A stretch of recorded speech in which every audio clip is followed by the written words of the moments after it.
പത്തംകുളത്തെ മീൻ കച്ചവടം നാട്ടുകാരുടെ ഇടയിൽ ഏറെ കൗതുകമായിരിക്കുകയാണ്.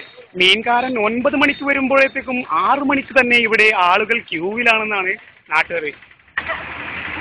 വിനു ഇപ്പോൾ പത്തംകുളത്ത് നമ്മുടെ ലൈനിലുണ്ട്. വിനു, എന്താണ് ഇപ്പോൾ അവിടെ കച്ചവടത്തിന്റെ ലെവല്? എങ്ങനെയാണ്? ഒന്ന് വിശദമാക്കാമോ വിനു? പറയൂ വിനു. ഞാനിവിടെ 8 മണിക്കാണ് വന്നത്. അവിടെ 8 മണിക്ക് വന്നപ്പോൾ തന്നെ ഇവിടെ വാസ്തവത്തിൽ ഇഷ്ടംപോലെ ആൾക്കാണ്. മീൻ കിട്ടുമോ തന്നെ സംശയമാണ് ഇവിടെ.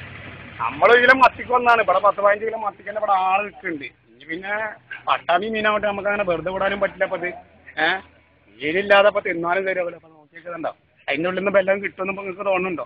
അപ്പോൾ അതൊക്കെ പറയണേ. ഇവിടെ അത് ഭയങ്കര തിരക്കാണ്. ഇവിടെ 2 വണ്ടി കൂടി ഗവൺമെൻറ് ഇതിന് ഇറക്കണം എന്നാണ് ഞാൻ പറയുന്നത്. പട്ടാമ്പിന്നായാലും പൊന്നാനിന്നായാലും ഇവിടെ 2 വണ്ടി ഇവിടെ ആവശ്യമെന്നുള്ളതാണ് നമ്മുടെ അടുത്ത ഉന്നയം. അത് നിങ്ങളതിനെ കണ്ടിട്ട് അറിയാം എന്താ വെച്ചാൽ അതിന് തീരുമാനിക്കുക. ഞാൻ മീൻ വാങ്ങാൻ മുട്ടത്തന്നെ. അപ്പം മീൻ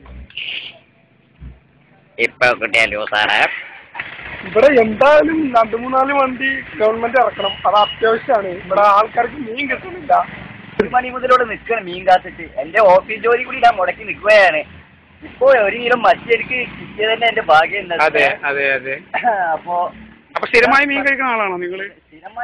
സ്ഥിരമായി വരുന്നുണ്ട്, നമുക്കൊന്നും കിട്ടുന്നില്ല. അതുകൊണ്ടാണ് പറയുന്നത് ഇനിയും ഒരു 2-3 വണ്ടി കൂടി ഗവൺമെന്റ് തീർച്ചയായും ഇറക്കണമെന്നാണ് എൻ്റെ അഭിപ്രായം.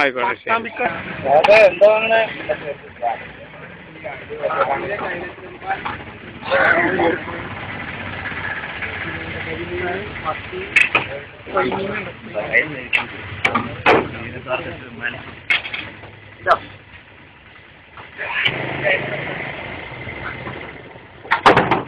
മത്തി മത്തി മത്തി മത്തി